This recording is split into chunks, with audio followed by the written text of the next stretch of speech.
Hey guys, hello. Adam Harrison, whoa, from Birdwood Guitars, and I'm here with you, the Cigar Box Guitar builder. I'm having all sorts of problems with my camera mount today, but it's okay. Now, you don't need to see my ugly face. I just wanted to point over here. I want to show you how I actually do the staining for my Juke Joint Rocker guitars, which are, I'd say, my best-selling guitar. Now, this is a box which I have done previously, so through the magic of television.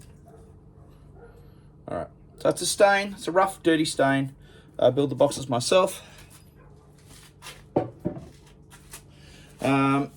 This one has been built using a 5mm ply base, just over here. And Meranti for the sides. So you got 2 centimeters, about 2 centimeters high, and oh, actually no, you don't. You got about 4 centimeters high. I'm getting all my numbers all mixed up, am I? Here we go. Yeah. So actually, with the base, it's about 5 centimeters in width up that way. So thick, 5 centimeters. Length on these have been about 29, but I'm actually going to after this one, I'm actually going to reduce them down a little bit. And I've got a 3mm top for this. Now, this one has been stained. That's the top, which will go there. And this is the base. Now, what I've actually done, so these are the tints that I currently use. One, the first thing is Stunning Stains from Crimson Guitars in the UK. I've had a couple of bottles of this, which quite literally have lasted me probably a good couple of years. And the reason for that is it's not like I'm staining an entire guitar body. I'm only doing like corners around here, the sides, and then that's it. So that'll then get put away for the next lot. But the secret, and the color that I use for doing all of my brown staining, the color that I use for all of the brown staining, so that's the base coat there with the black. And you can see I do it fairly roughly. This is fairly rough. It's a Juke Joint Rocker. It's got to look like it's, it's got a theme. And that's the brown. Now, it hasn't had a clear coat yet, so I'll actually do a water-based clear. I actually use a Cabothane. Cabothane? I can't remember the name of it. I've sprayed over the tin, but I know which one I normally get. It's a water-based lacquer. I try and use as much water-based stuff as I possibly can. Now, the brown that I actually use to add to this, so here's, and I basically just, so I'll bring you back down here so you don't need to see my ugly mug. There we go. So just the shot of my messy desk. And all I do is get some paper towel and I just rub it over. Just create this real groovy, dirty kind of look.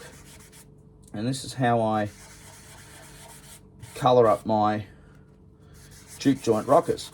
Now, this has got there's a little bit of glue on the back of this, on the plywood, probably off my desk, off the workbench. And what happens with that, when you do that, see the little dots there, just there? It stops the stain from adhering to the wood. So you get these little like glue dots, and I leave those. Because that's some real weathering. That's some, that's all part of the process.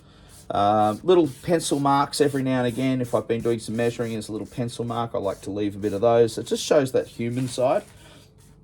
And yeah, that's the whole idea with this, is they are a little bit rough and ragged kind of styling, which, I mean, I really love. I really like that. And that's the whole reason I did these Juke Joint Rockers, because I wanted it to have that really rough kind of look. I do, the plugging for the holes. I use screws to hold everything together and glue, and it's pretty tough stuff. This thing is designed, Juke Joint Rocker, man, it's designed to, it'll survive a bar fight, that kind of thing. It's got to have a bit of attitude, no no regrets. You know, no apologies for the way it looks. It's a gruff, rough rock and roll blues machine. You know, that's the whole idea behind the Juke Joint Rockers. And yeah, I do some pretty ones too, like our Black Thunder. That's quite a pretty one. That's a nice. That's, you know, that gets around about 5 or 6 coats of black spray, satin black, and then it gets around about, you know, 3 or 4 coats of clear, and that's got a nice kind of bit of a classy finish to it, if you will. I go over the top here as well, and the reason I do that is just in case you don't want to see any light bits when I screw the top on, because I don't glue the tops on these. I screw the top to the base going around, and the reason for that is that so if I need to service it later for some reason, if something goes wrong, you know, I want to be able to service this for someone if they need something, or if, you know, someone wants a different pickup put in, or a whatever. You know, it's all good. So that's the stain put on.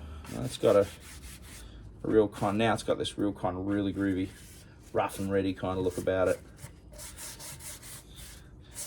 Yeah, I nail the bottom on, so I leave the nail kind of. You can see the nails there, the heads of the nails. I don't know if you can see that there, just going around there, but you can see the little heads of the little nails there, holding everything on. It's cool. Just rough this in.